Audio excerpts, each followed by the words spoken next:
Welcome to the 52 Love Podcast, your show for 52 lessons in 52 weeks. Before we dive in, remember you can find the audio version of this episode, along with the rest of the series, on Spotify, Google Podcasts, Anchor, and Radio Public. And now, here's your host, Ms. Tonya Todd.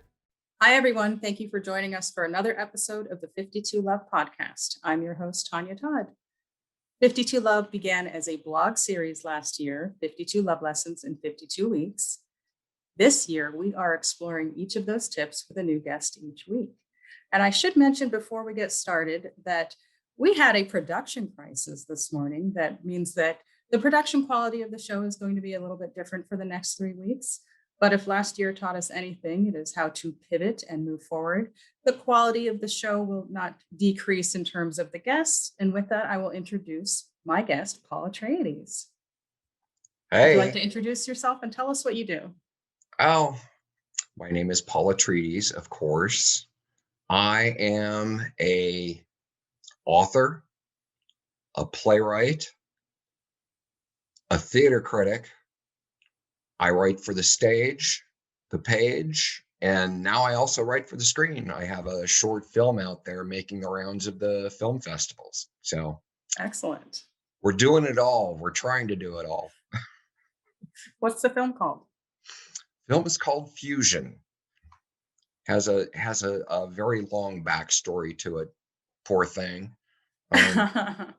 It started out as a short story. I wanted to see if I could write something along the lines of it was the best of times, it was the worst of times kind of thing. Yeah. And sent it off to an editor, and she sent it back and said, this thing is a real mess. It just doesn't work. So I went back to the drawing board, said, well, this kind of works for the stage. So I wrote it for 2 actors for the stage. Mm-hmm. And I thought it turned out pretty good. And it was right about the time that the New York 9/11 Museum was collecting things for exhibits. And I sent it to them and said, this could make a really great performance piece in the museum. And they came back and said, well, we really like this, but there is no way we're doing performance pieces in the museum. Maybe you could get this filmed and send it to us. Well, okay. How about that? So finally last year in time for the 2021, the 20th anniversary, the film finally got made. Hot diggity dog. So now I'm doing screen work too. Why not? Tell us a little bit about Fusion, because you didn't mention the topic at all. It is. You hinted, you alluded, but you didn't actually say it. Oh, I'm really good at being indirect, aren't I? It kind of sort of takes place at a memorial service for 9/11, where the names are being read off. Of the names of the victims are being read off. And 2 of the victims decide that they're going to come forward and tell their stories. And so they do. And they are based on 2 real people who died in the attack of the World Trade Center. And I think it's kind of cool. It's a little ghosty. It's a little not.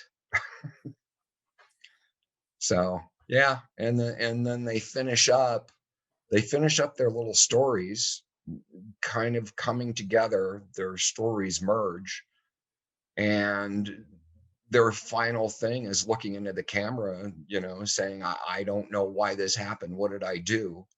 And then they both turn the camera and say, do you?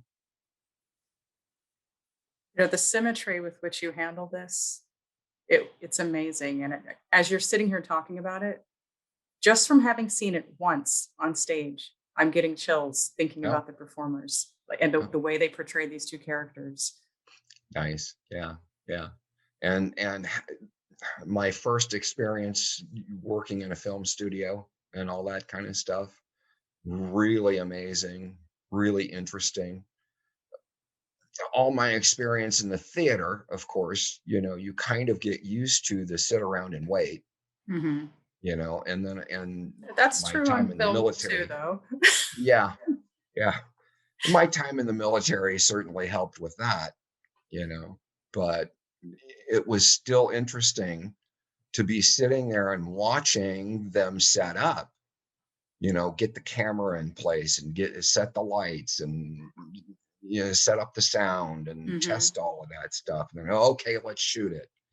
And then, okay, didn't quite like that. The directors, I didn't quite like, let's try it this way and set it all up again and do it again. So who directed it and who produced it and who were your actors? Um, Tim Chismar produced, um, Mark Savage directed. Okay. Let's see, I had Paul London plays the man, and Chris Philippe plays the woman. Both professional actors out of Mhm. LA. And of course, Mark has what I think before he filmed this, he had 12 or 13 features under his belt. Yeah, I think he's done a few films. Yeah, yeah. So it was really cool, to have somebody that I knew I could trust, Mhm. you know? Yeah, Tim's the guy who gets things done. Yeah, you know. And I wish I could put him on payroll. Don't we all? Well, this is our endorsement. If you're watching or listening, put Tim on payroll. Yeah, that's right. That's right. And throw some credit to me, so maybe he'll take me on as a charity case. Right. We call that pro bono. Yeah. Oh, that's right. Okay. Pro bono.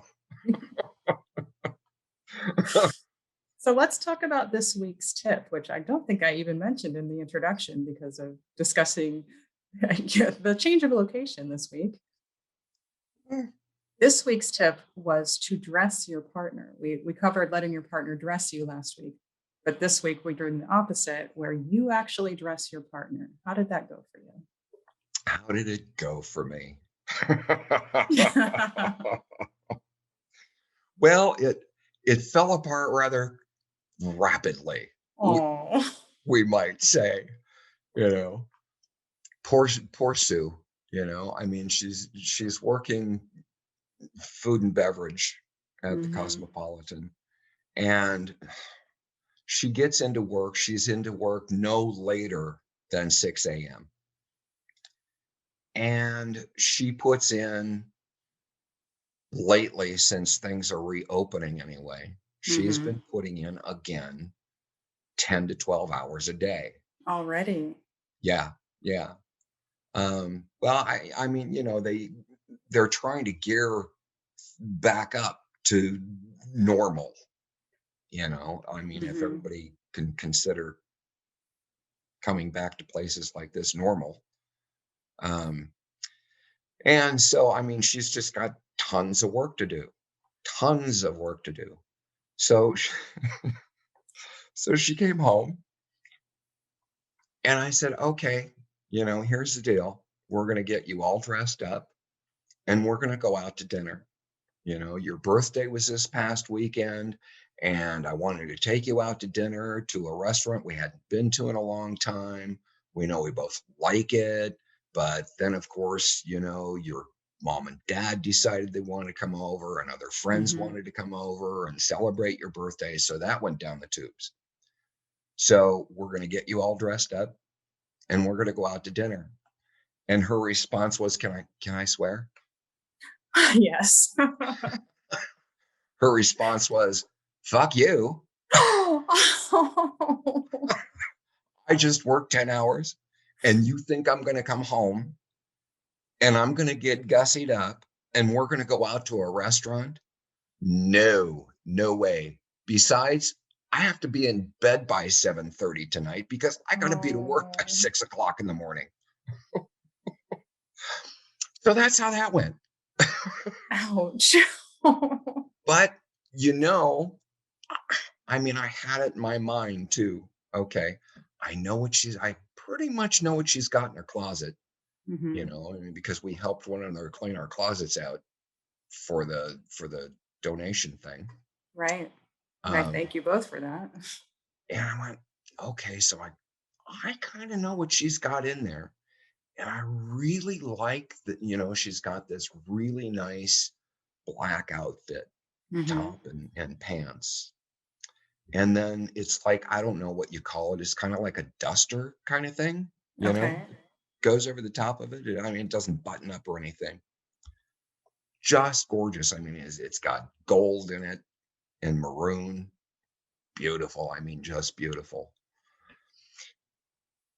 And so I told her what I thought she should wear, and she started laughing. Well, why are you laughing at me? I like that outfit. It looks great. Not with my COVID 29 pounds, it doesn't. Oh. That has been a real challenge for some people, is feeling attractive after being stuck at home and maybe not exercising the way have ordinarily done. Oh yeah. Yeah. So I'm in and I'm as guilty as she is. I've probably gained 20-25 pounds myself through the year, not that I ever exercised anyway, but I mean, just the stress and the depression. And the inactivity. Yeah. You know, so uh, there we have it. We can fantasize, Tanya. But I mean, this is how couples can be after 35 years of marriage, Hmm. right? Yeah. I mean, we don't have to pretend anything anymore. And we don't have to worry about the other person's feelings being hurt. So, I was good It's with good it. that you made the effort. Well, yeah, Have it's you kind of considered fun. asking her to try it when she's maybe not so tired from work, when it won't be for you, it will be for her? Oh yeah. Oh yeah. I even suggested this weekend, well, Well, okay, it's so a maybe, big weekend. It's Independence Day weekend. yeah, yeah, and I thought, oh, okay, Saturday, we'll just take Saturday and we'll make Saturday a whole day, Hmm. just doing whatever we want to do. I don't think we've been out of town, well, except for my surgery in LA last year. Hmm. We haven't been out of town in probably more than a decade. Oh my goodness. That's a long So, time. yeah, you know. Well, let's see. In 35 years of marriage, I think we've taken one honest to God vacation. I mean, went someplace just because we wanted to go, not because it was traveling anywhere in the country to visit family or, Hmm. for some excuse like that. Um, and oh my gosh, that's probably a good 15 years ago. Mhm, mhm. So I thought, well, this will be a good idea. We'll just take Saturday. We'll get up, we'll get in the car, and we'll just go. She was in at 4 o'clock this morning, Mm. and she's sitting here, and her phone starts ringing. Oh no. Oh yeah, oh yeah, uh-huh. Oh, Sue, corporate sent out some menus with special prices for the weekend, and we need to get these done. And so here we go. There goes Saturday. Oh, that's terrible. Have to secretly disconnect her phone for a day. Oh, I'm Do telling you not what. do that. Do not do No, that. no, no, not if I like living. Well, you could always come back as a ghost. I mean, Well, this you is would have true, huh? manifested it with all your writing. I think she knows that you are the type who will come back and haunt, good or Well, bad. interesting you should say that because she's always said, you need to die first. I went, Hmm. really? Why? Because then you can come back and tell me what it is. Yeah. Because she knows that you will, right? Oh, yeah. Oh, yeah. A perfect segue to discuss your books. You write about ghosts, don't you? I do write about ghosts. And I think I was in the middle of saying that Sue had her own experience on her birthday, actually. My niece, who was 38 when she was killed by a train. Oh. Yeah, I is kind of weird, but she lived the way she died the way she lived. She was trying to save a young boy from being abused by his father. And so she managed to do that, but then as she was walking away from that instance, she walked across railroad tracks, and because she didn't have her hearing aids in, she Mhm. didn't hear the train. Anyway, so Sue got up on her birthday, and she was out in the kitchen, and the light over the table turned on. And I said, well, that's kind of weird, but okay. And she walked from the kitchen into the family room, and the light turned off. Oh. And she turned around and came back into the kitchen and turned back on. Well, hello there. And Sue said, well, I didn't see anybody. She said, but I knew who it was. Heidi's the only Mm. one that would play games like that. And isn't Sue kind of awesome to just be like, oh, we have a ghost. I know her. Yeah. So, hey, it works. I think I've convinced her. So maybe I wouldn't have to come back and haunt her after I die.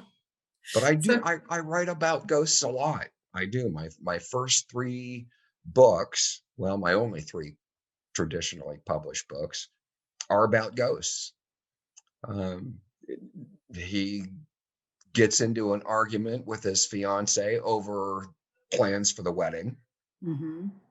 He's running late for a meeting, so he runs out the door and steps in front of a bus and gets killed. Mm.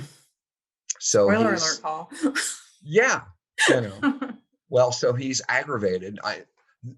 Let me back up and tell everybody the books are humorous.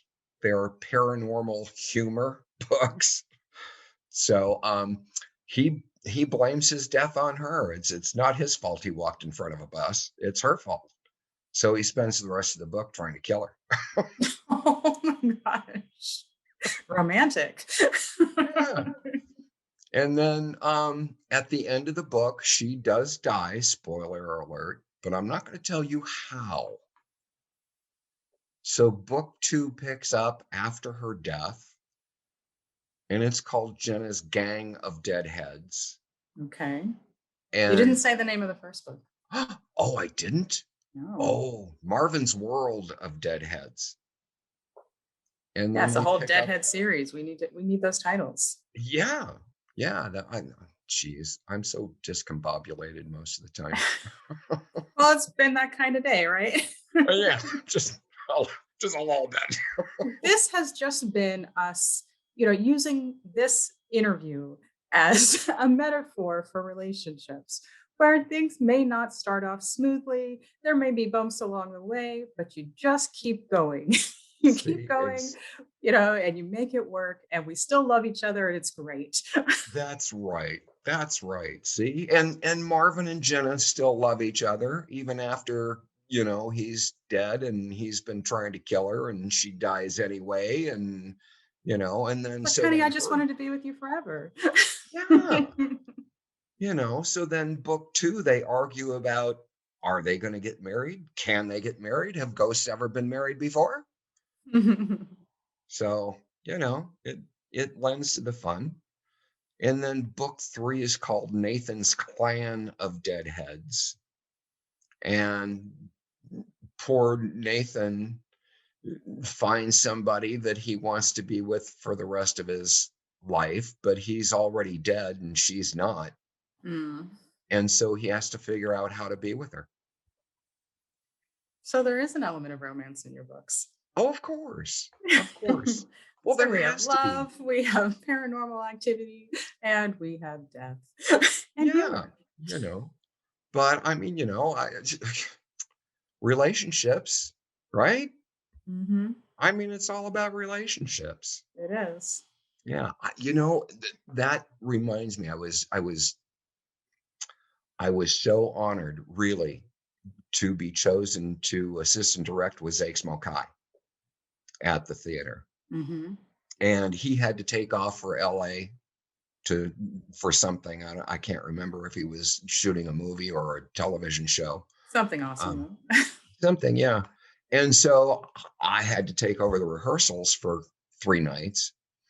And one of the actors just ripped into me during the rehearsals and said, I don't have to listen to you. You don't know what you're talking about. You're not Black. You can't know anything about this show. I Mm. don't know why you were even chosen. And so What was Zakes the came, show? I don't think you mentioned which show. Master Harold and the Boys. Okay. Zakes starred in that show on Broadway and won a Tony Award for it.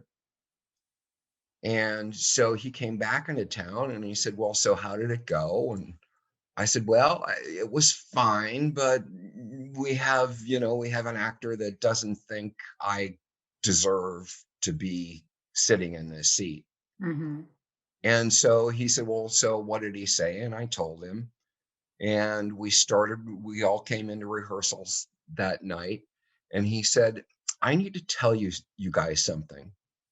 He said, if you think this show is about race or being Black or white or anything along those lines, you're wrong. The show is about relationships. It's always, no matter what you're doing, it's about relationships. And I thought that was just kind of brilliant. It's the Just basis brilliant. for good storytelling. Yeah. Yeah. So what else is there? I mean, if you're writing about anything, Mm-hmm. it's about the relationships that the characters have between one another and how they interact with those people. Right. And all that other stuff is an extension of the relationships. Yeah. But at its core, stories are about relationships That's and right. desires. What are you So, working on now? I'm working on a book about domestic violence, and I just submitted a query on it. Mm-hmm. And we're very nervous about that. And I know everybody says, oh, it's a no, it's a no. Don't ever, once you've sent the query in, just put it away. And no, I can't do that. I have to go through it at least one more time, just in case she wants to see the manuscript, right? What can you tell us about the story and your inspiration for it? Well, the inspiration for it came from 2 places. One is partly my own experience growing up. Mm-hmm. And the other part was I wrote a monologue for my first play that I wrote. And it was about a man being abused by his wife. And so many people just still discount that. And male victims are still marginalized by Mm-hmm. society overall, and sometimes even by law enforcement and the justice system. And I thought it was important to get it out that, hey, it does happen. And when a man comes forward and says this happened, he should be taken seriously, just like a woman should be taken Right. seriously when she says it. They should be treated with the same respect. Yeah. So the main character has it opens up. He's been hiding from her and running from her and hiding. He gets tired of running, so he's found a little tiny town in Ohio that he feels he can be safe in, and finds out that she's found him. No, we Mm. should just leave it at that and let people wonder what happens next. Yeah, But absolutely. you did remind me of something very important I think we should mention, and that's what do you do with the proceeds of your books? I kind of made a bargain with domestic violence. I think it's the National Domestic Violence Awareness, CVA. I think it is. Yeah, I think you're right. Um, and I said, if you help me promote my books, I will give you 50% of the royalties. And they did. And so I saved all my royalties for a year and sent them half of it. So they were thrilled by that. Yeah. And presume that you plan to do the same with this new book once it gets picked up, because it's very much on that theme. Yeah, I intend to do what I can, you know, Mm-hmm. and so, and of course, some of the royalties now have gone to the theater company to help them survive. They had a rough time of it, of course, with the COVID. Yeah. Yeah, they sure did. And I So think our theater experience allowed us to improvise and just keep going with this interview. It's yes, and let's go.